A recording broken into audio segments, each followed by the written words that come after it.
Hello, everyone. I welcome you to our session number 3.2 on physical injuries in esports.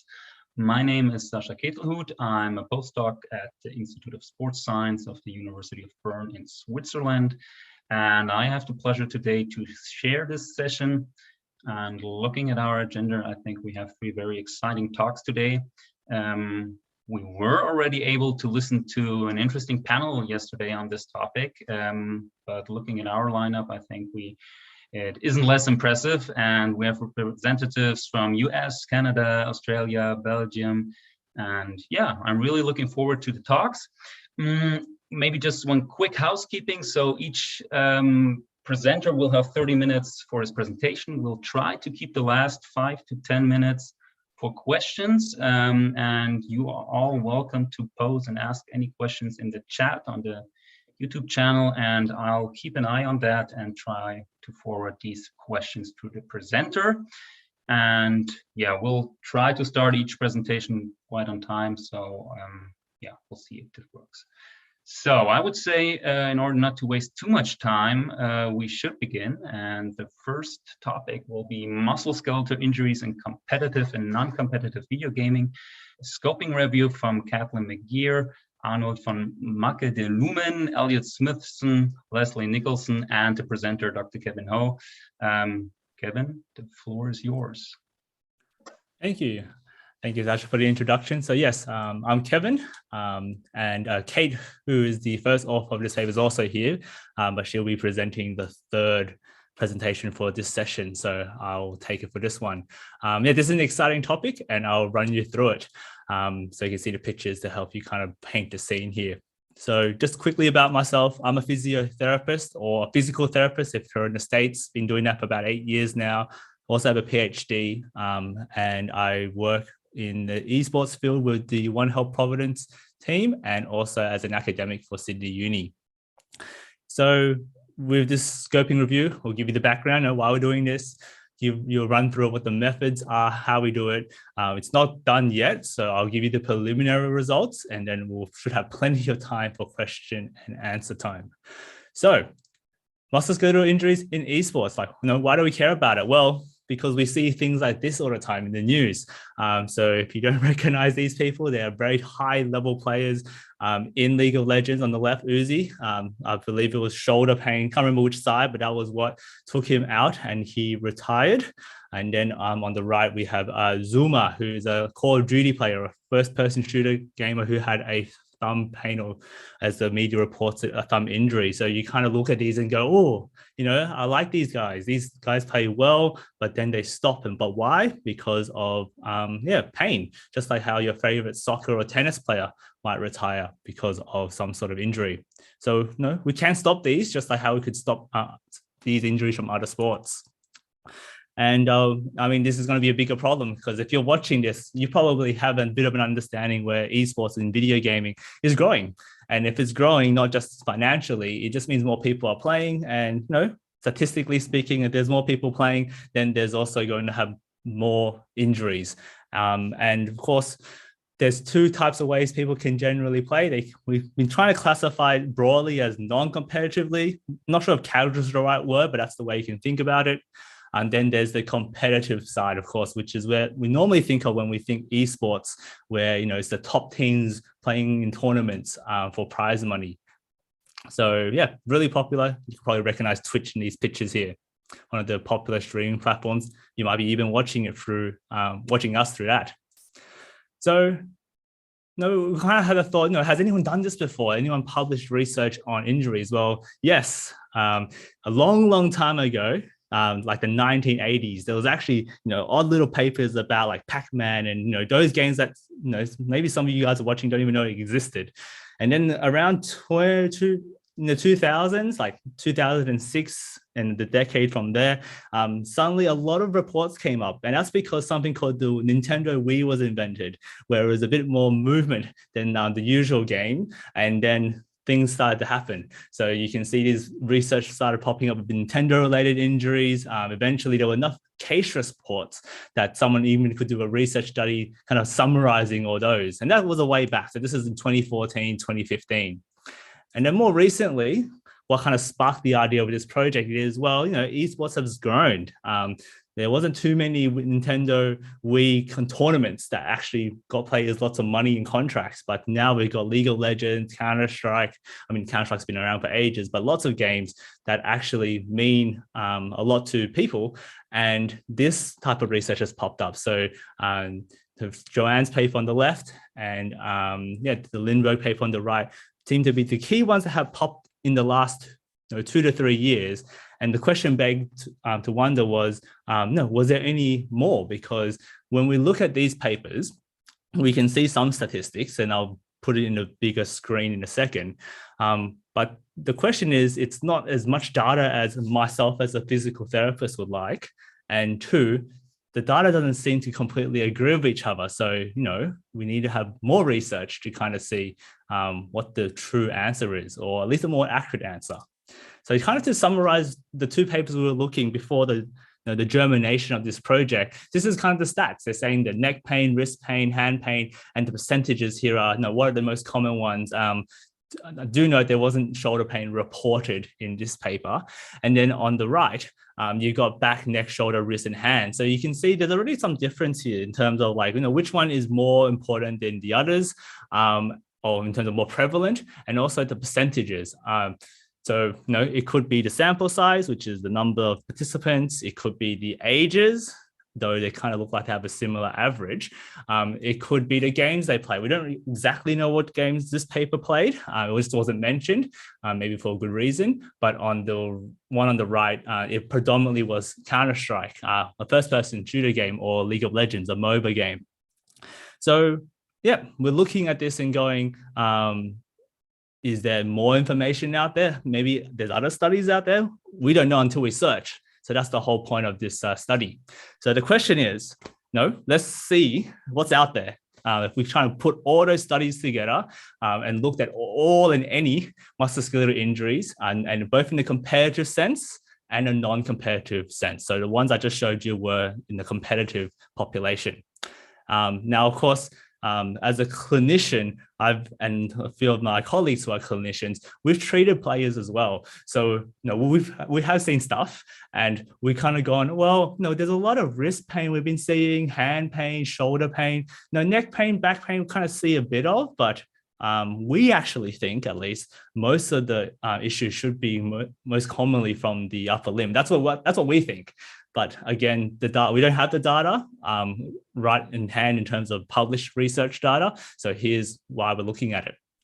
The other thing, which kind of makes sense, is the more you play, which might be linked with being more competitive, might make it more prevalent to have these conditions. So we're thinking maybe these pains are more prevalent in the competitive population as well.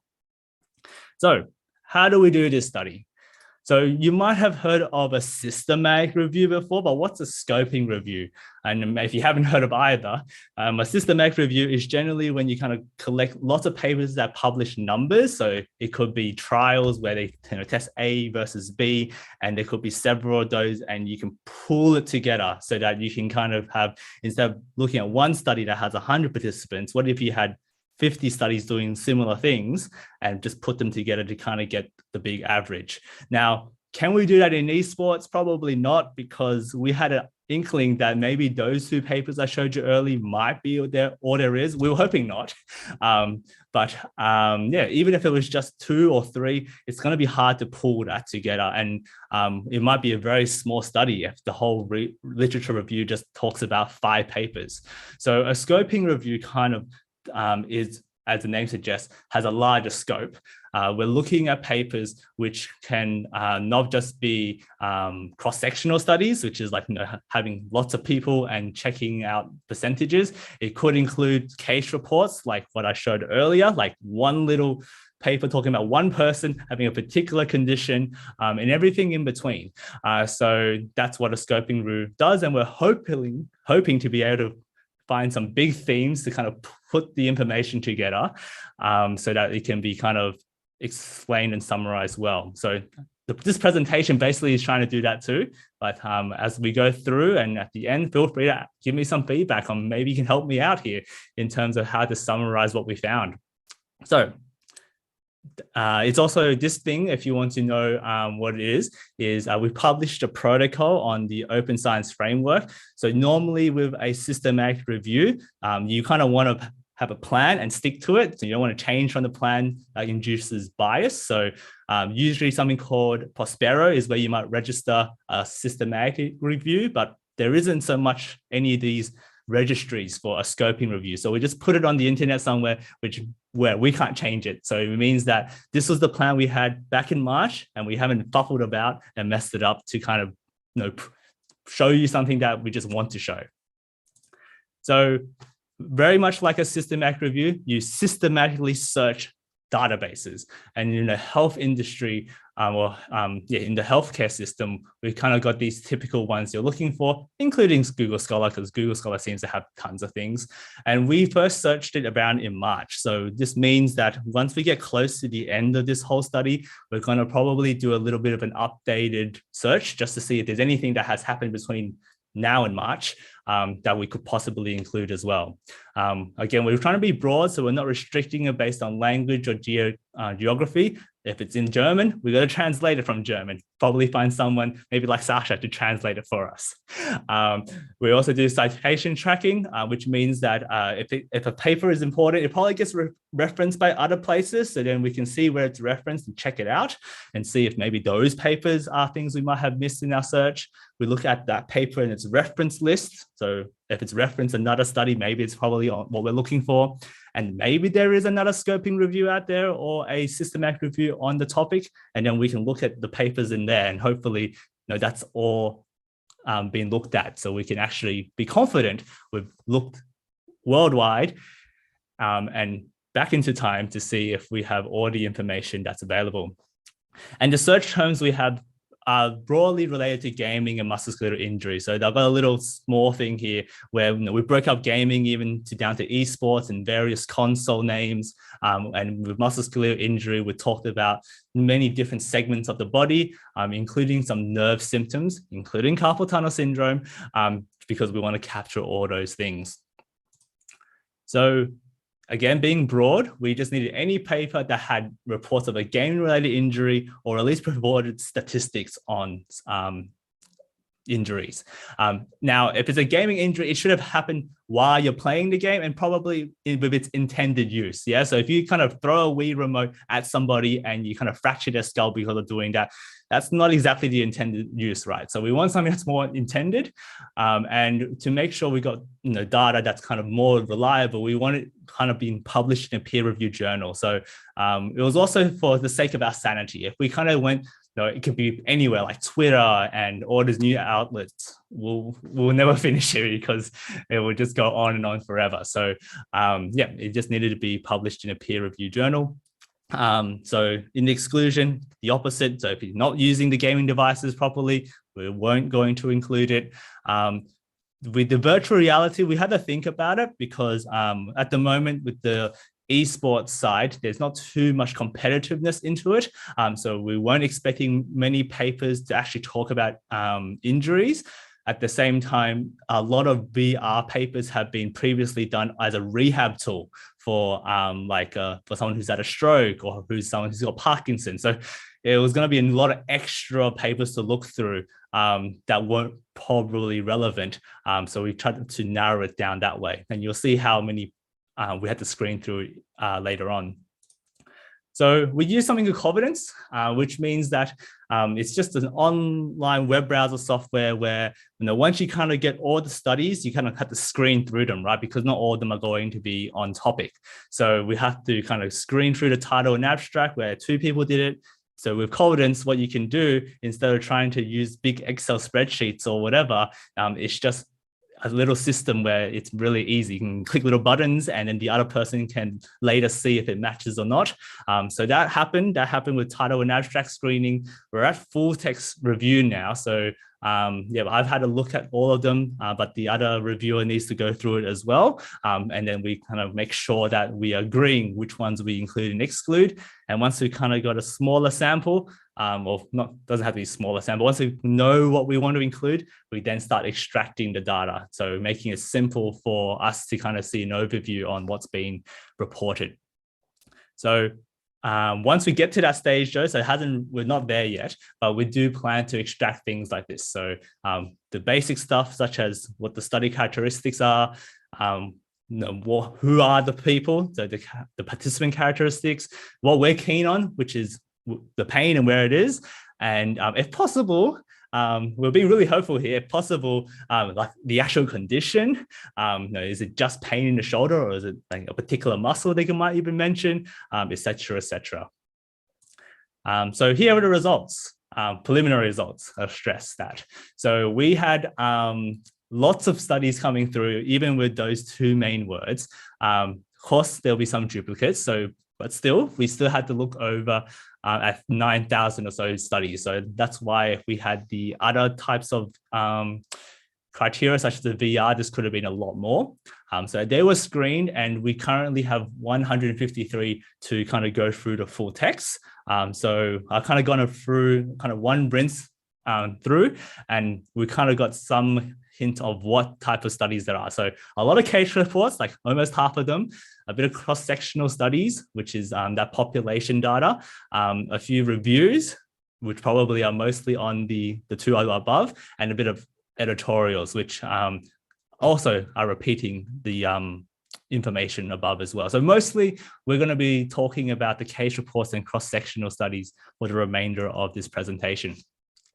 So yeah, hopefully in time we'll get from here down to here, and then we'll have a paper to publish and share with you the final results. So just to have a little peek into case reports, like I mentioned earlier, a huge surge of data and publications came out when the Nintendo Wii was invented. And we had the pleasure of reading all the puns that have done all the way from musculoskeletal injuries to, surgery with two eyes at the end. Oh, I think we don't want any more of those. But anyway, things that were reported, there were typical things that you might expect, like shoulder pain, elbow pain. Then you got these really crazy ones like neck fractures. And this paper was included because apparently this was not like someone falling over and hitting their head on something.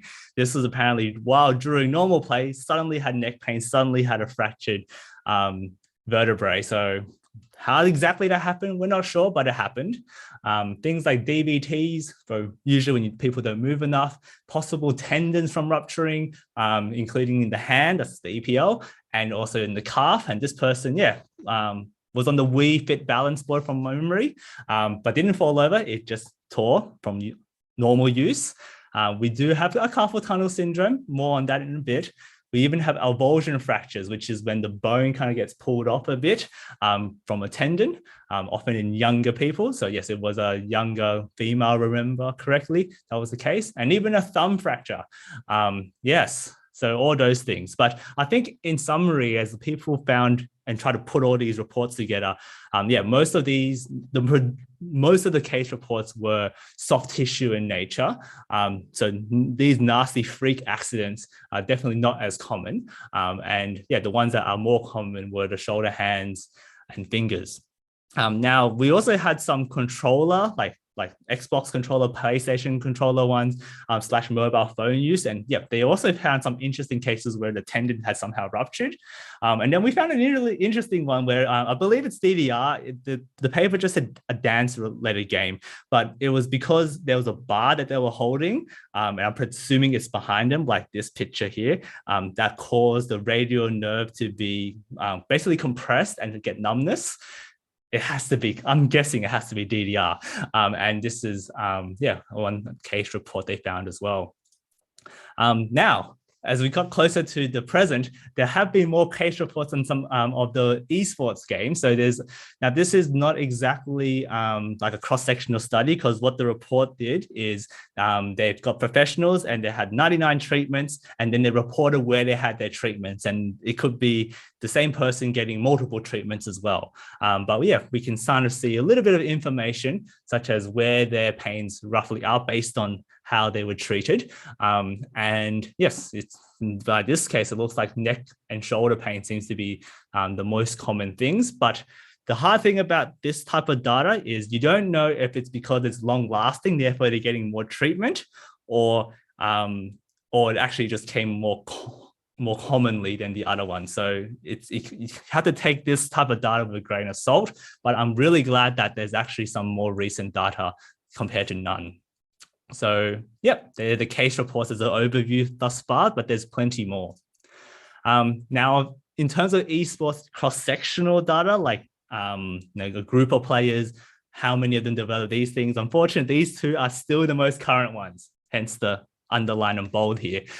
So we really need more of these, I think, and perhaps this will be a segue to another presentation later. In terms of the non-competitive video gaming injuries, we've kind of got a variety. We even had some for Pokemon Go, which talked about musculoskeletal injuries. We had some that were talking about using the mobile phone to game and whether or not they got a certain thumb tendon issue. It wasn't exactly a study where they actually went to each person, gave them a proper diagnosis, but they did get them to do a typical test and see if it causes pain or not. This is quite nice to see, but the caveat here is that some of these tests are positive for lots of people with or without a symptom, so you're often overestimating things as well. Also, interesting enough, even back in 2006, people were already looking at video gaming in general in terms of whether or not it caused issues. Now, the first thing to notice is that, yes, there's back pain, upper limb pain as well. But in terms of whether or not people who played video games versus not playing video games had more issues, this study didn't find any. So so at the moment, we've got lots of different cross-sectional studies, not, I guess, perfect in terms of would be really helpful for knowing exactly where the pain is and knowing what condition it is and whether or not it's in a particular platform or not, because you can see it's all very broad, but this is a good start. This is a good start. And this is not all of them so far. I'm just highlighting the really key ones that popped in my first run through of the studies. Including that, there was another study that actually looked at a cohort or a group of people, and they try to see if you're an office worker or a video gamer and see if there was a difference in how much pain people were getting in different areas, and you can see the distribution. So in a quick summary, if you had a glance here, you can see that wrists and shoulder and back pain seem to be more common in both groups compared to the finger and hand pain. But if you look across, again, don't have the data here on this page to show you if it's significantly different or not. But basically, the summary from the paper said that, there wasn't much of a difference. At the same time, they always also realized, actually, quite a few of these office workers are gamers. So that's a hard way to kind of distinguish the two of them.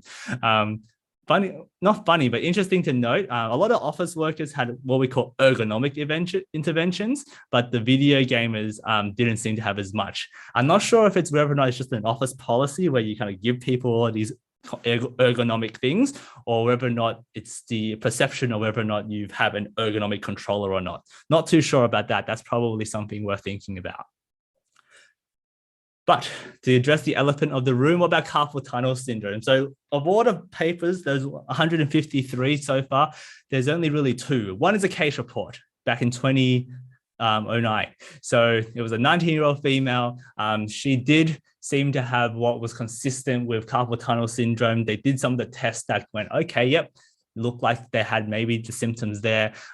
Very interesting way they treated it. I won't open that can of worms tonight or today, depending on where you're watching from. But yes, that was just the one case. That was more than 10 years ago, playing the Wii. And if we're looking at the other papers that might have mentioned carpal tunnel syndrome, there's only this one. And this is a cross-sectional study where they asked a lot of people on a questionnaire whether or not they had these symptoms, so numbness, tingling, weakness, etc. And they diagnosed based on these questions whether or not it was mild, moderate, severe, etc. The caveat here is that if you look at these symptoms, it's not very clear where the numbness is, because to tell you some physiotherapy ideas, if it's the carpal tunnel syndrome, it would need generally be the first 3 to 4 fingers. and no, not the pinky finger, that's another nerve. And generally it would happen with certain irritations where the median nerve runs. So carpal tunnel, that's one, could be down here, etc.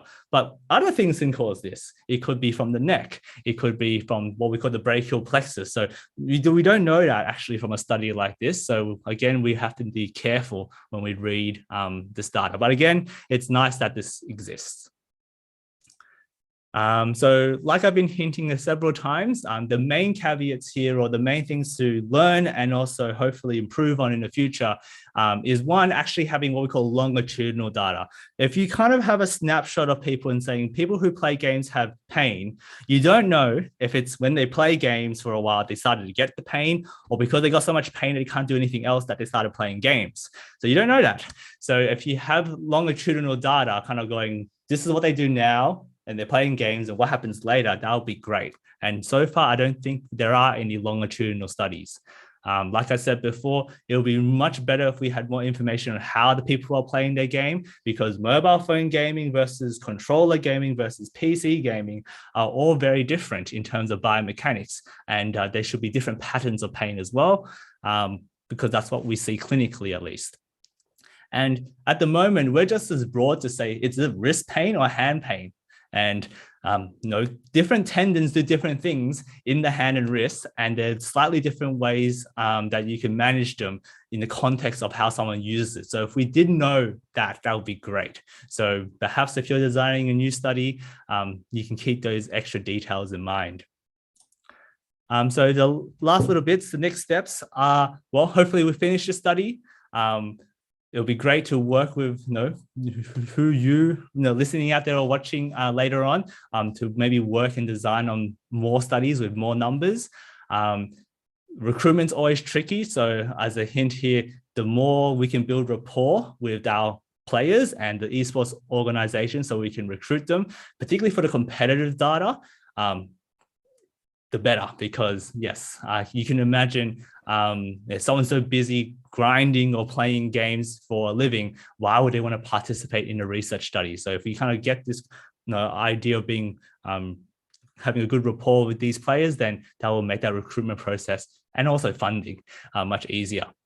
And hopefully, keep your eyes peeled on other people doing things. I don't want to be the only one doing this. I want other people to be doing this as well. And I think this is a little hint to our next presentation from Garrick. So yeah, I'm really curious to see what he's got in store for us.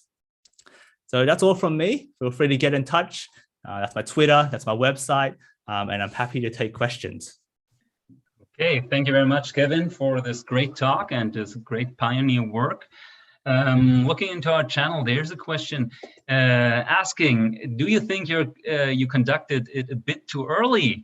Maybe waiting 2 more years, you would have gotten more data, or there would be more data on this topic. What's your opinion to that? Yeah, that's a great question. So I think the point of this study is not to go, yes, this is exactly what's the answer to the question. I mean, if we could, that'd be great. But it's more like we kind of had a sense that there probably isn't much there. So if we can at least look at what's been done, we can learn from them. Because the last thing we want is, let's say we didn't do this study, and I didn't tell you that everyone's doing cross-sectional studies, and in the next 5 years, everyone's still doing cross-sectional studies, and then I do it. That would be a wasted 5 years, wouldn't it? And lots of wasted money. So even if we're not going to find exactly the answers, the point of a scoping review is to kind of highlight the big gaps. So the emphasis on the word the big here, the big gaps that hopefully people can now understand and plan and attack as the next couple of months and years go by. Okay. A great question.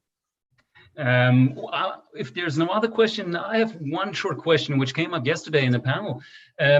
How do you differentiate if an injury is really due to esports or something else? So that will be very difficult, and I don't know if the studies you have screened till now somehow report on that.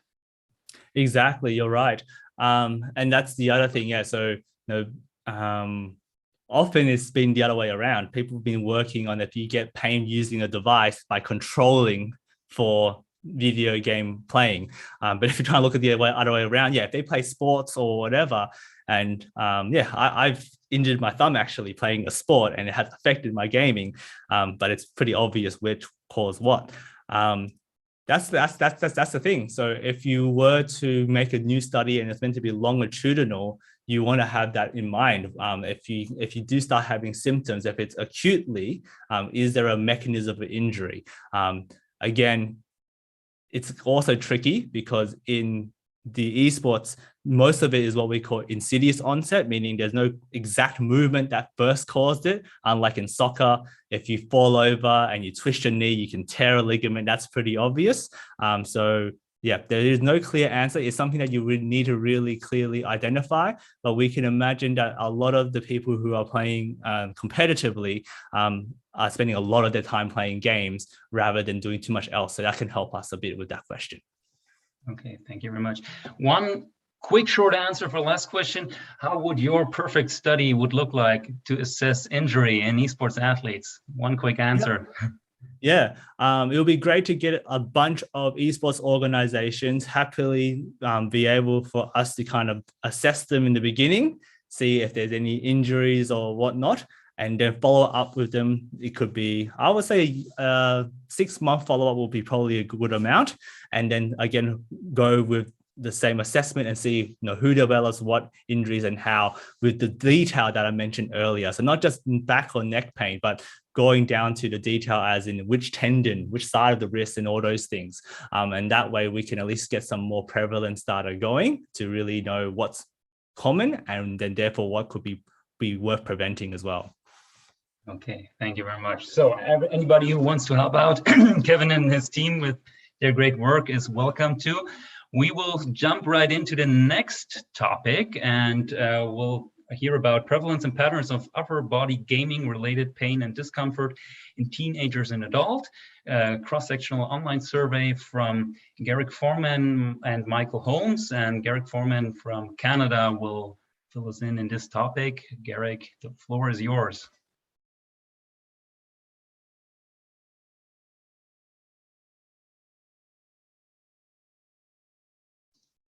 Sorry, I was just trying to figure out how to unmute myself. Okay, awesome. Thank you. Perfect. Thank you for the introduction, Sasha, and thank you, Kevin, for that presentation. I'm super interested in what you end up finding because I've been more or less doing the same type of searching to find esports content in physical injuries and stuff like that. So very interested in what you find. I just want to take a second to thank the organizers of the conference. It's been a real pleasure so far, and being able to present alongside and meet people like Dr. Ho and Dr. McGee and Dr. Mcgill is a real pleasure, and so people I've looked up to for a long time. So it's really been great so far. So thank you for that. I really appreciate it. So I'm going to be talking a little bit about some survey research that I've been conducting over the last year or so, looking at the prevalence and patterns of gaming-related pain. Just quickly about who I am. I am currently a PhD candidate at Brock University, and I am in the neuromechanics and ergonomics lab. And our research primarily focuses on the neuromuscular control of the forearm and the wrist. So we do a lot of applied research measuring muscle activity, looking how muscles coordinate to produce different movement patterns under different conditions, and we have a large ergonomic focus. Recently, for my PhD, my research is focusing on investigating the impact of a low-level intensity muscle fatigue protocol and how that can affect fine motor functioning of the wrist, because I'm looking specifically for applications into the gaming and esports industry. So right now I'm looking at how playing games can affect your muscle function, how that can lead to decrements to different aspects of your performance. So just an idea of currently what I look at. So with regards to the current study I'm going to talk about, just a little bit of background. So most of the research that's looking into the physical effects of gaming has largely focused on younger populations. Granted, there has been work looking at some older populations like Dr. Ho just presented. A lot of these studies have been restricted to at most about 13 or 14 years old. They're looking at young children or adolescents and seeing how playing video games affects them. However, the average esports player, as reported by Statistically in 2015, said that the average player is around 24 to 27. Some others have reported around 25 players are a group, the average. But altogether, they're older than the papers that have been investigated previously. And in tandem with the high prevalence of pain in esports, it's become very important to determine the prevalence of pain and injury in older populations, and as they begin to grow and age while being in a world of gaming and esports. Additionally, getting this population data is really important to guide future research. For my lab in particular, my work in particular, I'm interested in quantifying the physical demands of gaming. So gaining the population data from various populations and age groups can help kind of guide where our research should go and where we should be focusing. Importantly, the guidelines and recommendations that we mostly use, Dr. McGee mentioned this yesterday in the injuries panel, it doesn't really exist for esports and gaming. And for the most part, we pull from different fields that are slightly related. And so a lot of guidelines and recommendations for esports and gaming are based off of office work. However, this can't be directly applied because the intensity of gaming often far exceeds that of traditional office work. It has been reported that gamers can typically produce about 600 inputs per minute, whereas a skilled typist is typing around 250 characters per minute. So not a direct comparison, obviously, because gamers are using mice and keyboard, but something of a comparison there so we can at least start to look at the differences and understand that we need to investigate them separately. So the objective for this study was threefold. First, it was to characterize and quantify the prevalence of gaming-related pain that is being experienced by gamers of all ages and skill level. Second, we wanted to determine if there was any obvious risk factors which were leading to an individual experiencing pain or discomfort. And lastly, as I said before, is to guide future laboratory research on gaming and esports. So to do our study, we produced an online survey using Qualtrics, and that has been open since April 2020. Our inclusion criteria was fairly simple. We wanted people that were 15 years of age or older, and we wanted them to be playing games on a regular basis. You know, everyone's life is different, so that could mean different things. That could mean, you know, you're playing every night of the week for a couple hours. It can mean you're playing once or twice a week, maybe. Very subjective criteria, obviously, but we just wanted people to be currently playing games and not have been playing games in the past. And our really only exclusion, obviously, if you don't play games, is an exclusion factor, but anyone less than 15 could not participate. So the questionnaire, the online survey that we had questions that were designed to establish demographic information. So we wanted to look at respondents' age, occupations, what countries they were from, start to get at some of their gaming habits. So look at how many hours they played per week, what types of games they played, what level they competed at, were they casual, competitive, or professional gamers, how often they took breaks, how long those breaks were for, and what kind of equipment they used, and then start to get a little bit at their health history to see if they had any pre-existing injuries. The next part of the survey was designed to characterize individuals' pain. So we wanted to look at the location of pain. So where were people experiencing pain? So we had this graphic that you can see on the screen there, and there's various sections of the individual that they could click and highlight based on where they were feeling pain. So based on the number of places they clicked, they would then receive questions to talk about the intensity and characterize their pain. To get at the pain aspect of it, we used a modified Mcgill pain questionnaire. So that was designed to allow the individual to describe the sensation of their pain, how it changes while they're playing games, and throughout the day. And importantly, this survey was developed in consultation with some experts in qualitative research at Brock University, as well as a number of esports athletes, including Hai Lam, who was very kind of dedicated a bit of time. He's the current owner of Radiance. So he helped us design the questionnaire. Onto our data analysis. It was pretty straightforward analysis. We used one-way ANOVAs just to assess differences in gaming behavior between various demographics. And then we used bivariate correlations using Spearman's correlation to look at any correlations between demographic information or gaming behavior and the prevalence of pain. So on to some results. So we have a lot of data here. Obviously, I can't present all of it to you, but I'm going to try to get at most of the relevant stuff that this population or the audience here would be interested in. So in total, so far, we've had 522 respondents, and those have been from 29 countries, which has been really great. It's been really cool to see all the different countries responding to the survey. Obviously, the bulk have been in Canada, because that's where I'm from, and then a good amount from the United States as well. On average, our respondents are about 24 years old, give or take. This is just a histogram to show the distribution of ages. So obviously we're skewed a little bit to the younger side. But you can see here, we are getting at some of the older populations, which is what the study was designed for, to look at some of the older teen to adult demographics. Just to show you a bit of the demographic information for also kind of categorize and describe the people that responded to our survey. First of all, we had about 80% of the respondents identified as males, and 18.5 identified as female, and then 0.2 identified as non-binary. I believe that was only one participant. We wanted to get at the type of gamers that were responding. So based on the type of games they played or how they would describe themselves as a gamer. So we had either casual, so you just play games casually for fun to be relaxing, casual and competitive. So a mix of, for example, if you were playing something like Dota or League of Legends, playing a normal game like a normal queue versus ranked play, versus purely competitive people that don't really dabble with casual gaming, or professionals. And professionals encapsulated both collegiate esports athletes and true professionals who were in like the LCS or Overwatch League and things like that.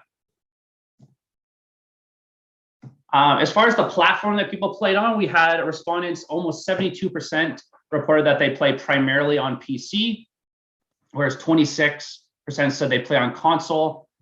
This included Xbox, PlayStation, Switch, and then only almost 2% reported they played on handheld devices. Finally, we wanted to just get a little bit at if individuals were experiencing previous injuries.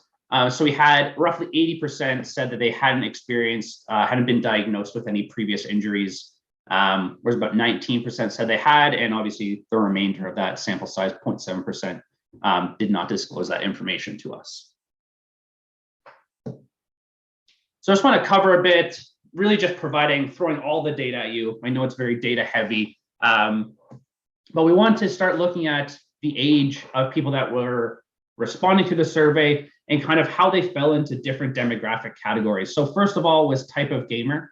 So we found that as the level of compete increased from casual to professional, the average gamer was younger. So we see this downward trend here from casual down to professional. We saw a significant difference between casual gamers and all the remaining gamers. So casual people who identified as only playing casual games were significantly older than people when they started to become more competitive. We also found that age varied based on the primary platform that you played on. So PC gamers were significantly younger than those who identified as playing primarily on console, in addition to handheld gaming. So a little bit on how much people are actually playing. So again, we're going to break it down by the type of gamer and console, because we did see quite a few interesting differences here. So we found that people who identify as playing casual games played significantly less than those who played casual and competitive, and subsequently they played less than people who identified as playing only competitive or identified as professional gamers. So you can see, and it kind of correlates and makes sense with increasing age, life happens, you get into the workforce, people start having less time to play games. So that made a lot of sense to us based on the data we were collecting. Additionally, we see an association between hours played and the primary console that individuals are using. So PC gamers weekly played more hours than console gamers, and subsequently console gamers played more than individuals playing on handheld devices. We also wanted to gain a little bit of information on how long were people playing in single sessions. So, okay, they play 30 hours throughout the week, but what does it look like on a single day? Do you play fairly balanced throughout the week? Do you play, 5 hours a day? Do you play 10 hours a day and then you take rest days for the rest of the week? We just wanted to kind of start to look at, just get a little bit more into the patterns of how people were playing games. So we found that, again, there was an association between the type of gamer and how long they played in single sessions. We found that casual gamers play in shorter bouts than those who play any degree of competitive gaming. We do see an upward trend, but the only significant difference we saw was that casual players play less than anyone playing competitively. Again, we saw differences as well with the primary platform that was used. So we found that PC gamers typically play in longer bouts than those who are playing on console or handheld devices. So not surprising findings, as typically those in the gaming community, PC master race type people, PC gamers are often seen as the more serious gamers, more committed to playing, and they play more often. So not surprising, but it was very interesting for us to see these numbers actually teased out from our survey. Next, I want to talk a little bit about the pain prevalence we saw. So Dr. Ho talked a little bit about some of these in the previous studies. A lot of our findings kind of confirmed what he's seen in his scoping review so far. So this was based on all of the areas that they could select on that image that I showed earlier. So we have low back, neck, upper back, the shoulders, the elbows, the forearms, hand, wrist, and then the buttocks. So we saw that the highest prevalence of pain, similar to a lot of other reports, the highest degree or the highest prevalence was in the neck. Almost 43% of individuals said they experienced neck pain. Almost 42 or 41.4% reported some degree of low back pain.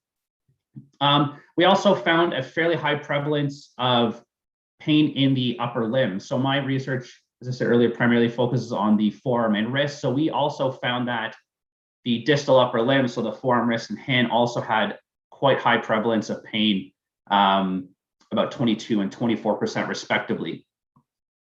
So the pain that people experience typically in the forearm, wrist, and hand can sometimes be hard to differentiate. So we thought to kind of combine that data to look at the overall prevalence of distal upper limb pain. So we included the forearm, wrist, and hand in this. So this is the prevalence of individual areas feeling pain. And then the last column here we have here, which is termed distal upper limb, is anyone who has experienced pain in at least one of those areas. So about 38% of respondents were feeling pain in some area of their distal upper limb, which was quite surprising that the prevalence was so high. And briefly, just talking about the number of areas that people were experiencing pain. So individuals could report as many areas on the body that they were currently experiencing pain, so they didn't have to limit it to a single area that was the worst. So we found that the largest portion of the respondents experienced no pain, which was great to hear. However, the vast majority were experiencing pain. So nearly 80% of people responding were experiencing some kind of pain. The largest chunk of that was around 2 areas of pain reporting, and then a slow decrease as those areas increased, with one respondent saying they had 11 areas of pain. So I'm pretty worried about that individual, and hopefully they can get some help. So the real goal of this study was to look at correlations with pain. So like I said earlier, we ran bivariate correlations to look at how different metrics, either demographic information or gaming behavior, correlated with individuals experiencing pain. And unfortunately, we didn't find a lot of strong relationships. Slightly surprising, but pain is multidimensional. So it makes a lot of sense that one single factor wouldn't be influencing pain alone. But just to show you kind of what the correlations, the significant correlations that we found. So all these tables are statistically significant correlations. So we found a correlation between age and right shoulder pain, and then a negative correlation with left wrist pain. So as individuals got increase in age, they had there was a greater association with right shoulder pain and a decreased association with left wrist pain.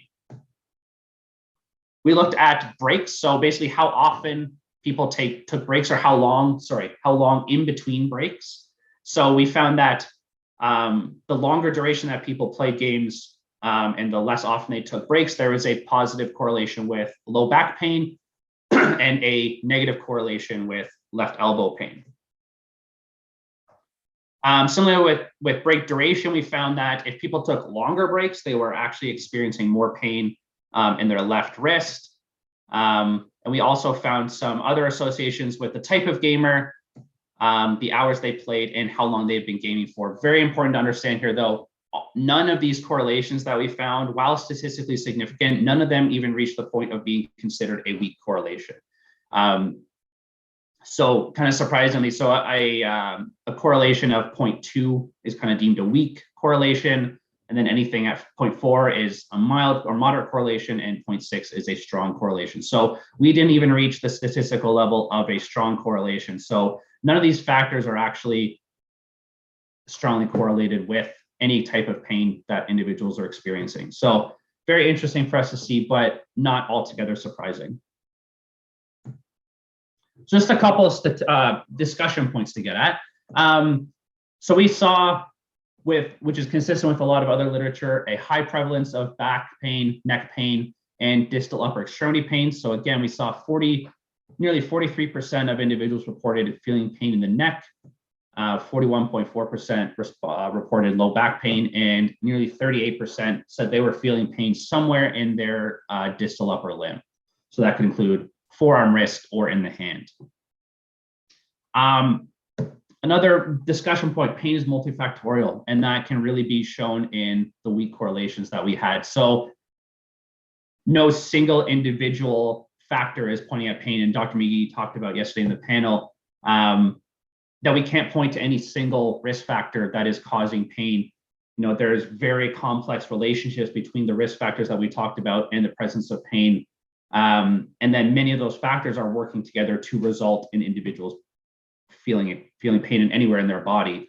And I think this information is kind of hard to tease out in the gaming industry and the gaming community because there's such diversity within gaming styles. You know, no two people play games the same way. No two people play the same type of genre. Everything has such slight variations that taking any one factor is never going to be able to say, if you do this, you're going to feel pain. Even taking, you know, the higher amount of hours that people play, that's not the only thing that's going to determine if they feel pain. Sitting at a desk for 40 hours a week won't necessarily mean you're going to feel pain in this one area. There's so much working in the background together to result in pain or injuries. A couple limitations I want to touch on quickly for this study is, so the current analysis that I'm presenting is based on limited sample size. And we have 522 respondents so far. We ideally would have liked to see that in the thousands. So that could maybe influence the presence of some correlations, not even reaching that level of a weak correlation. So as the survey is still open right now. So as we start to get a couple more, maybe we can reach that level of 1,000 respondents. Maybe we'll start to tease out some more correlations and reach the point of some significant weak correlations or even a bit higher. Another limitation is we've had relatively low response rates from esports organizations. It's happened over the pandemic, so things are not normal. I have reached out to many esports organizations, let's put it that way, and have had a relatively low response rate. So therefore, the information I'm presenting here is lacking information from most professionals. The few individuals that identified as professionals were typically collegiate athletes. So gaining information on how a currently competing esports athlete in like the LCS or the Overwatch League, things like that, could provide us much greater information on how their pain prevalence compares to individuals who are more casual or amateur competitive players. And the last limitation I want to touch on as quickly is pain recall can be difficult for individuals. You know, all of our measures for pain are subjective. So two individuals experiencing the same pain may not report it the same way. So there's going to be a huge variation on the data that we're presenting and finding from individuals. So you really have to take most survey information with a bit of a grain of salt, but we have started to see some trends started to tease out of the information. However, the pain information we have maybe not entirely reliable just due to how subjective it is. And how individuals may recall pain while they're playing games differently. So that's more or less everything I have to talk about with the current study. I just want to talk briefly about some of my next steps. So I said earlier, I mainly focus on human research, looking at muscle activity, directly measuring the physical demands of different tasks. So my next steps with this data is to utilize those findings in applied lab work in my research lab at Brock University. So I'm hoping to fill some of the gaps that were also discussed in the physical injuries panel yesterday. Dr. McGee again was mentioning that there isn't a lot of information within the gaming esports industry that is directly looking at pain and injury. So we have to pull from related fields that might not directly apply to esports or gaming. So my goal is to use this information that we found. So based off the duration of gaming that people were talking about, the high prevalence of upper limb injury, and start to look at how that might be influencing muscle fatigue. I mentioned a little bit that my PhD research is looking at muscle fatigue following low intensity exercise and seeing how that can affect different aspects of performance. So we also want to take that and start to assess and quantify the physical demands of gaming. That's really important because, like I said earlier, most of the work is based off of office workers. So that can't be directly applied to esports. So in order to get at the physical demands, we're going to look at muscle activity. So we're going to directly measure the activity that various muscles are producing while individuals are gaming. We have also started to work with some gaming peripherals. So we have outfitted a Logitech mouse with mini force sensors under the button. So we can start to look at click forces. So compare traditional office work click forces to how hard individuals are clicking while they're gaming, which will influence how hard the muscles are working. And from that, we can start to tease out some muscle fatigue. So just give you an idea of what that looks like. So this is our Logitech mouse that is outfitted with force sensors under the button. So you can see here on the screen, here we are measuring click forces. So as individuals are playing games, we can quantify how hard they are clicking on that mouse and see over time as they become more fatigued, does that click force change? Does it lead to more fatigue, cumulative fatigue? How does that affect performance? Things like that. And we're gonna be working in tandem with AIMLab. So we're gonna be using AIMLab to quantify some of our performance metrics and look at how hard individuals are clicking and adapting as they become more fatigued while using AIMLab. So just an idea of kind of where my research focus is and my interest is and where I'm taking it in the future with my next steps. So I just want to thank everybody for their time. Again, thank you to our hosts and organizers. Just quick thanks to my supervisor, Mike Holmes, for being open to my gaming research. My email is here if anyone would ever like to contact me, talk to me about the work. If not, I am happy to take questions or discussion points. Okay, thank you, Garrick, very much for the great talk and awesome sample size. And you kind of provide the data for Kevin and his group. We've got a question. Do you have any idea of what data you will look at to define the gaming fatigue? Is it like time or frequency spectrum? Yeah, so we have, there are a number of ways that people quantify fatigue in the lab setting. You can look at maximal force. So if I start to fatigue a muscle, you typically will see a decrease in the maximal force production capabilities of that muscle. We are going to be looking at a couple finer metrics. So while we're measuring muscle activity, there are a number of characteristics of the muscle that we can start to look at that will determine if a muscle has started to fatigue or not. So as muscle fibers fire to produce force, they will produce a certain amount, they will fire at a certain frequency, and they'll fire at a certain amplitude. So basically how hard the muscle is working. And if we see changes in those EMG characteristics, so changes in how the muscle is acting, we can start to quantify fatigue that way. So because individuals who are playing games typically aren't working at a very high level of intensity, like they're not working close to their maximal force outputs, we don't want people to be performing maximal contractions for us to measure fatigue. So because of that, we're going to be working at a bit of a lower intensity and basing our fatigue metrics based on how the muscle activity changes that we're recording.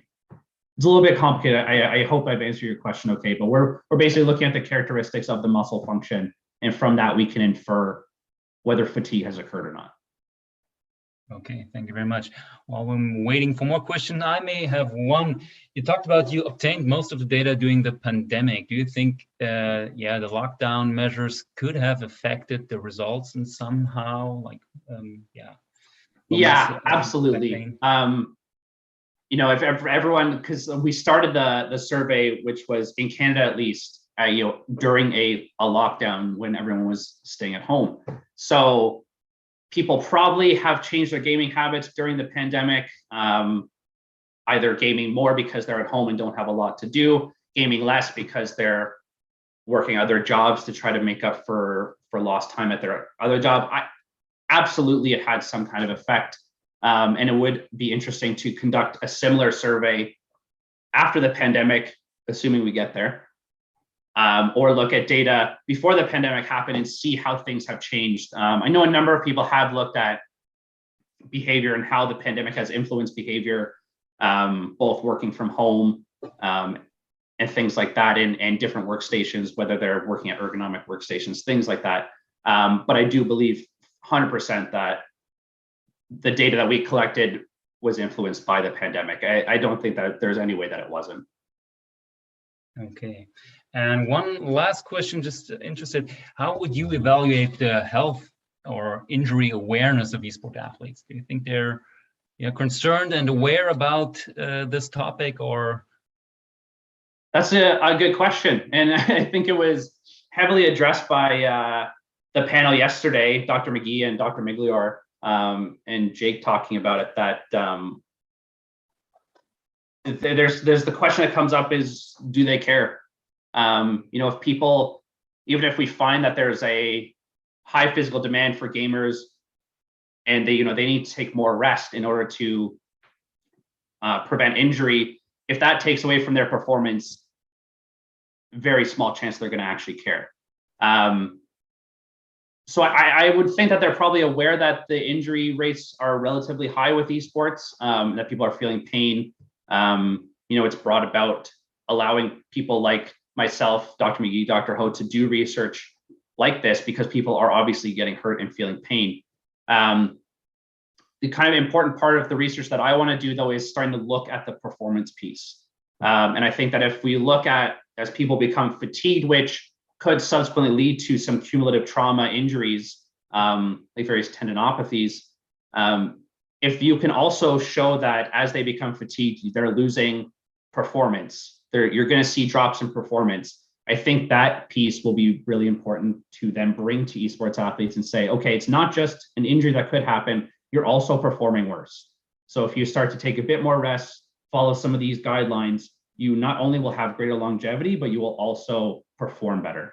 So hoping to tease some of that out with some of the fatigue research and apply performance work. Okay, thank you very much.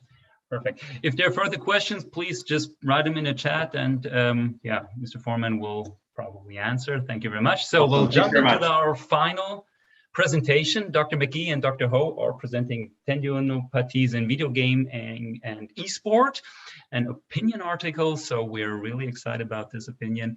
And Dr. McGee, the floor is yours.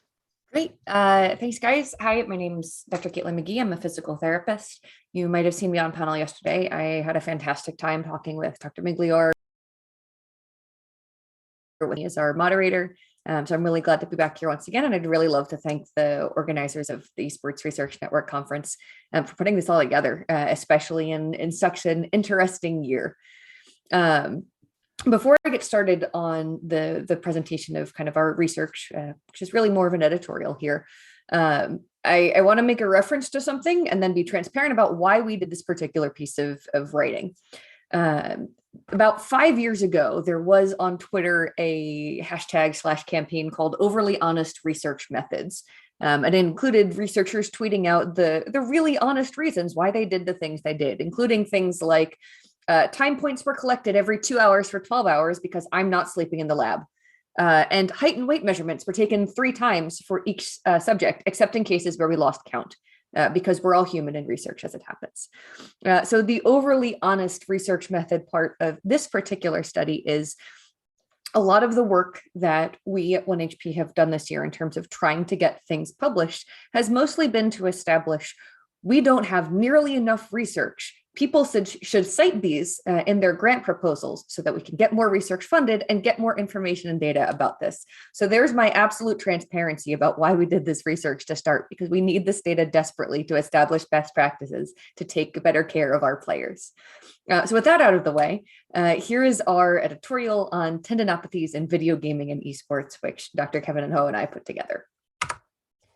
To start, I'm the co-editor of the Handbook of Esports Medicine, the Clinical Aspects of Competitive Video Gaming. This is the first ever textbook on gaming injuries. I'm the associate editor of the Annals of Esports Research, and I'm the co-owner of 1HP, which is an esports and gaming health and performance organization. So in this editorial, really, we looked at a few things and tried to cover a few really important points, kind of looking at where we are currently, what we suspect based on clinical experience is true about certain types of injuries in gaming, and then what we need to establish moving forward in order to determine those best practices that we're looking to do. So current status.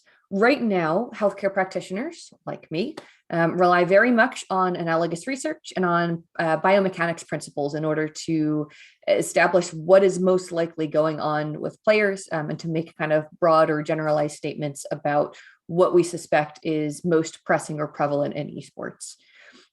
There is some early research, as Garrick and as Dr. Ho discussed.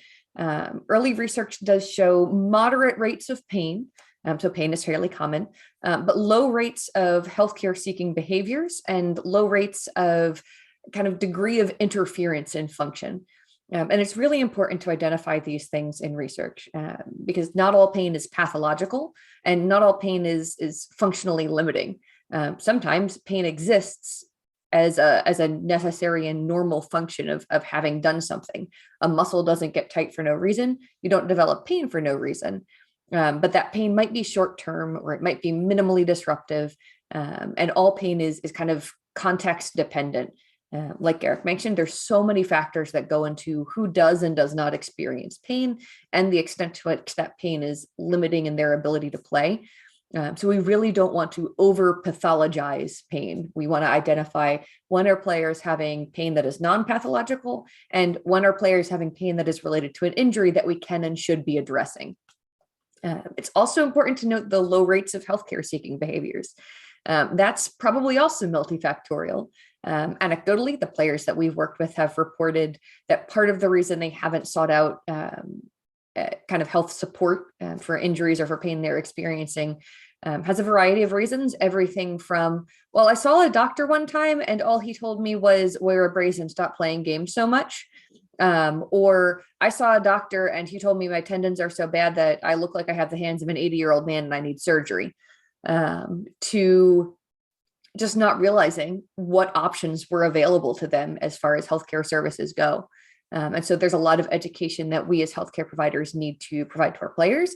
And there's also a lot of education that we as folks in the world of gaming need to provide to medical professionals to make sure that we're not getting the overly restrictive put on a brace and just rest. And we're also not getting the overly aggressive, you need surgery right now today. Also, what we know from kind of current available research and again, clinical experience is that it's undeniable that esports competitors have unique practice, competition, and ergonomic demands. Amusingly, Garrick and I can cite the exact same study because we included the same reference to the rates of actions per minute of office workers being significantly and substantially lower than the rates of APMs in esports and gaming competitors. Yes, there is a larger number of sheer actions completed. When it comes to tendon injuries specifically, that's going to be really important, which we will be getting back to in just a second.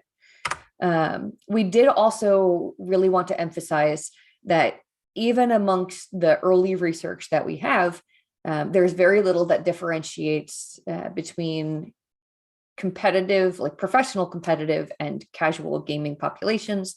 And there's also very little that differentiates between different types of gaming devices. So Depending on the device you're using, you're going to be looking at a variety of different injury risks, whether that's on a traditional console style controller, whether that's on keyboard and mouse, whether that's on an arcade style or fight stick, and whether that's on a mobile device, as mobile gaming is certainly quite popular. This doesn't even take into account the use of motion tracking software or the use of VR. So things like the Kinect, the Wii, the Oculus, the Vive, all of which have, slightly more analogous research in the world of traditional sports, at least to draw on currently. We did also kind of take a look at things which might be related to potential injury risk. We're saying potentially and might here because, again, we don't have the data to back up that, yes, this absolutely increases your injury risk. However, what we know from, again, biomechanics principles and from existing research in the world of office work and ergonomics, these are very likely to be increasing load and therefore potentially increasing injury risk. More on that later. Some of the ergonomic considerations that are worth note or are relevant here, the force attenuation of the keyboard, the angle of the keyboard and mouse, the size of the mouse, the type of grip that is performed on the mouse. So for example, whether it's a kind of more palm grip where you're resting the whole hand on the mouse, or whether it's more of a claw grip where you're resting the fingertips on the mouse. There are plenty of other styles, but those are probably the two most common that people know about. Whether or not there is arm support involved, what the most commonly used keys are and kind of what pattern those keys are used in. And then the extent to which infrequent whole body movement contributes to any kind of physiological issue. Garrick mentioned that some of the research that's coming out is showing that, hey, it's not just hands and arms, it's also low back and neck pain. And one of the things we definitely know about low back pain is that even more than any one particular posture is tied to pain, rate and frequency and duration of movement is tied to the generation of pain in the low back.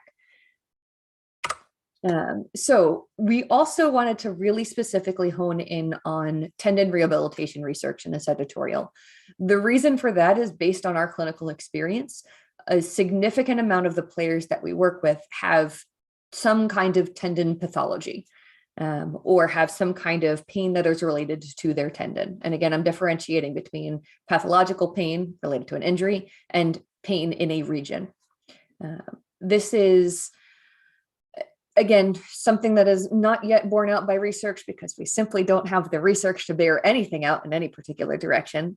But as anyone who works in clinical medicine will know, a lot of times what we're anecdotally experiencing in the clinic is what is later borne out by research. We're not saying it's the gospel truth. We're saying this is what we're seeing currently.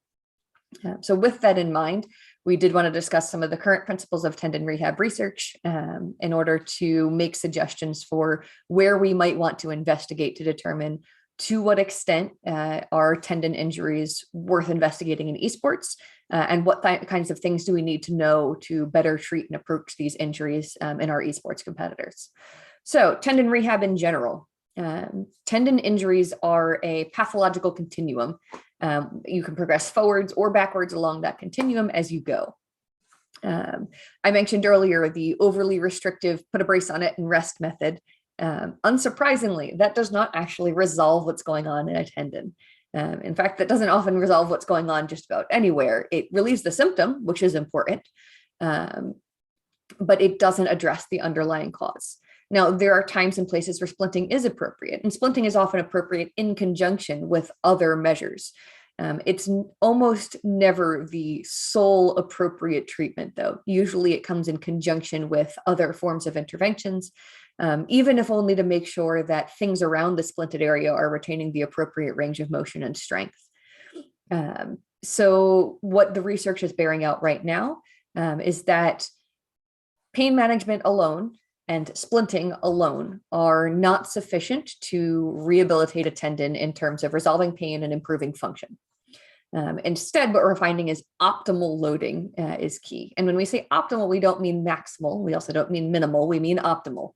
Optimal takes into account the position that you're putting the load on the tendon, the position that the tendon should be in, and kind of what alignment of fibers we expect physiologically. It takes into account the duration the intensity and the volume of the load that is being placed on it. And all of those things together create an optimal load at any given time. That optimal load is going to change over time as the tendon improves or regresses along that pathological continuum. And so it's really important to have a clear picture of what's going on with the tendon. Now, that clear picture does not, amusingly, necessarily involve imaging. One of the things that research has found is that while imaging often finds pathophysiological changes to a tendon, it doesn't always correlate with actual clinical testing. If you work in the medical field, you've probably seen on imaging reports, clinical correlation recommended. If you don't work in the medical field, whenever imaging is done, X-rays, MRIs, CT scans, we don't just say, yep, I see it on there. That thing 100% determines that this is what's going on. We order imaging because we suspect something, because we see something clinically in front of us, in or on the person. When we get that imaging is used to help create a diagnosis and a plan of care. Especially when it comes to muscle and tendon issues, we need to make sure that we're correlating what we see on an image with what we see on the person in real life in their functional capacity.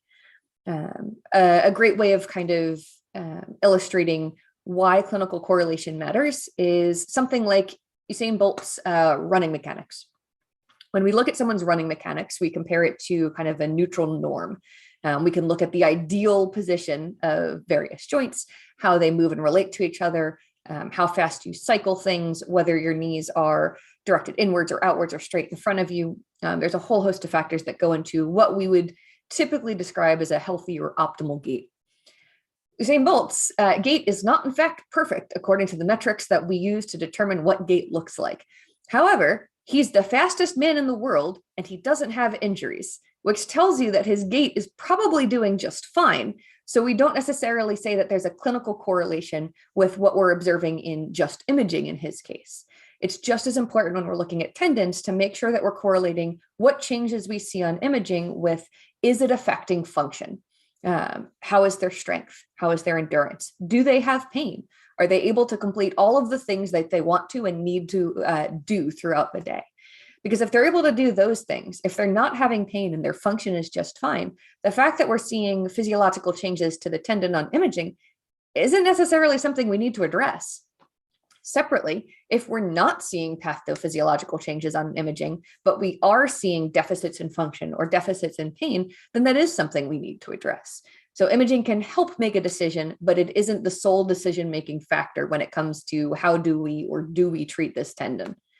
It's also important to note that the type of loading matters when it comes to tendon rehab. And when we talk about type of loading, we're primarily talking about isometric, concentric, and eccentric contractions. Isometric contractions are if you were starting to do, say, an overhead press, right? And you were resisting it with your other hand. If I'm pushing up, but this hand is going nowhere, I'm doing an isometric contraction. I'm pushing up, but I'm not moving. One of the things we know about isometric contractions when it comes to tendon rehabilitation is that isometric contractions have an analgesic effect, which means that they reduce pain in the short term after performance. So they can be a useful part of tendon rehabilitation because they both help you with strength, loading, and also with reducing pain, which allows you to do the kinds of exercises that help you get better. We also look at concentric and eccentric contractions. Concentric refers to when a contraction is occurring while a muscle is shortening. That's the up part of a bicep curl. Eccentric refers to the part of the contraction where the muscle is lengthening at the same time that it's still contracting. That's the down part of a bicep curl. All muscles can perform both concentrically and eccentrically, and it's a matter of the right positioning to do both. We used to think that eccentric contractions were the absolute best way to rehabilitate a tendon. But newer research by Dr. Ebony Rio does suggest that actually concentric contractions are every bit as effective as eccentric contractions. What really matters is the pacing.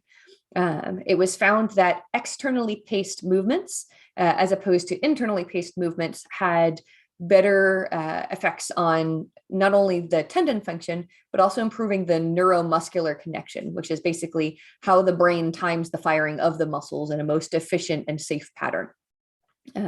So external pacing, you could be doing things like holding for a count of 4 as you lower down and then counting to 3 as you raise back up, or using a metronome to do the exercise. Both of those were found to be effective at improving neuromuscular as well as tendon rehabilitation. So then here's the part that we really care about. Is all of this actually relevant for esports? And the answer to us is absolutely yes. If we look just at, for example, epicondylopathy, which is a type of tendinopathy affecting the muscles of the forearm, primarily starting at the elbow. These two regions are known to be areas of issue for office workers when performing similar movements to keyboard and mouse gaming players. So if we can say that with lower intensities and duration of work, people are at risk for this type of injury, it stands to reason biomechanically that gamers who are doing similar motions with a higher load, more APM, more actions per minute, that it's reasonable to assume that this is going to be an injury of concern for esports competitors. This is supported anecdotally by our clinical experience, where we've treated a whole host of tendon-related conditions in the forearm this year alone. So we say, yes, this is a concern for esports, and therefore we need to do esports-specific research on it so that we can stop relying on just biomechanical principles or just research on office workers and get our own gosh darn research and make sure that we're well prepared to treat these players. So what research do we need in tendinopathy and esports? We need associations between imaging and clinical correlates. A lot of the research that's been done on tendons so far looks at tendon injuries that occur either in the lower extremity or in the lower extremity and due to kind of more high force injuries. So things like tendon rupture while playing basketball, or Achilles tendinopathy that develops over the course of running, jumping, kind of more high impact activities. We need to look at these lower impact, longer duration type activities that we see in esports. We need to develop and validate predictive tests, things that identify what risk factors contribute to someone developing these conditions so that we can intervene earlier and prevent them in the first place. We also need efficacy testing of isometric, concentric, and eccentric exercises, specifically, again, in this population where the type of injury is not acute and where it's not developed as a result of trauma, but instead develops very slowly over time in an overuse or under preparation kind of fashion. We do like to use the term under preparation as opposed to overuse, mostly because it really helps communicate to players that this is not an inevitable consequence of the use you are performing while gaming. Instead, this is a thing that happened because your muscles and tendons weren't quite up to the task you asked of them. But hey, we can definitely train your muscles to be up to the task you're asking of them as long as we take the time to do so. Those small verbiage changes really do make a difference. And on a somewhat personal note, I would really love to see in this particular research, especially in esports, a greater degree of involvement, not just by us medical professionals and us researchers, but by the existing esports community. There's been a push in pain science research in particular to have more patient involvement in research, which I think is particularly important for us to better understand how what we're doing can best be clinically applied, because best practices are only actually best practices if you can actually implement them. So if in the process of this research, we're involving our patients to a greater extent, we're that much more likely to be able to create best practices which actually work in practice and not just in theory. That was my small little soapbox rant to end our discussion of this particular editorial. This was published in Frontiers, and I'd love to thank Dr. Seth Jenny for being our reviewer, and Dr. Joanne Donahue, DeFrancisco Donahue, for being our editor on this. I'm happy to take any questions now or later about this particular research topic. As you can tell, I'm pretty excited about tendons. Tendons are cool. Thank you very much, Dr. McGee, for this engaging and great talk. Nice insights. We got some questions. So sure. One is, do you think that plant echocardiographies could help detect early stages of tendinopathies? So it depends. Gosh, I'm going to give that answer a lot this week, aren't I? It's possible that diagnostic or predictive imaging might be able to help us see the earlier signs of injury. We don't know that for sure, in part because we haven't researched it, and in part because this is a different kind of a way that a tendon develops an injury. I suspect that it might help give us some early indication, I also suspect, though, that we'll be able to determine clinical tests which give us a similar degree of accuracy and might be a little bit less, not necessarily invasive, but time consuming, which is an important consideration when it comes to getting players to participate in something. Okay. There's a question somebody asked again, if you could explain shortly again why concentric contractions seem to be better than eccentric contraction for rehab in tendons, contrary to the past studies of the past years. Oh, no. It's not that one is better than the other. It's that more recent research has determined that they're equally efficacious. That while we thought that kind of the tendon lengthening as the muscle lengthened in an eccentric contraction was originally more useful because it would put stretch across the tendon, therefore increasing the load a bit more. It turns out that concentric contractions are every bit as effective. Although if you go and talk about this on Twitter in front of a bunch of tendon researchers, you will still get people debating and arguing about it. Okay. Another question is somebody's asking if you're planning to measure pain objectively, if possible. What's that? Are you planning to measure pain objectively? So there's an interesting question. Pain being a subjective experience is awfully hard to measure objectively. We do have metrics for it. We use a bunch of different scales. We use bunch of different reporting mechanisms. But since pain is a subjective experience, we do have to acknowledge that in all of our objective measures, a 0 to 10 scale, a behavioral pain scale, all of these things do not fully capture the experience of pain. So we do try and capture it as accurately as possible, but we also try and capture it within, at least for physical therapists, a good deal of the time we're trying to capture that pain in the context of function, as well as experience of pain, because pain itself is not the only factor involved there.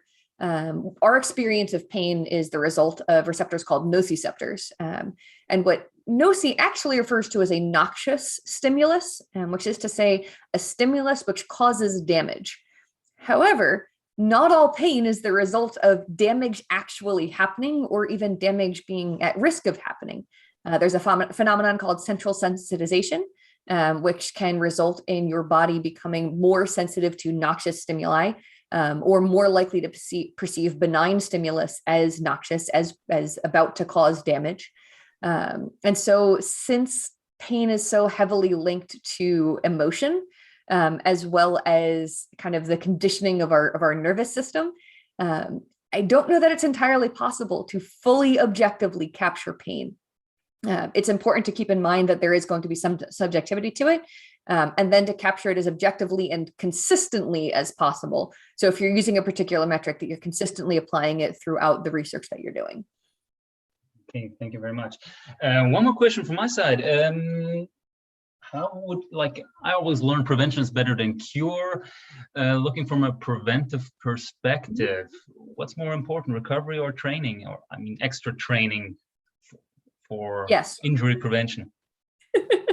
The answer is, which is more important? Yes, both of them are important. So there has been a number of protocols looked at for things like preventing ACL tears, for example.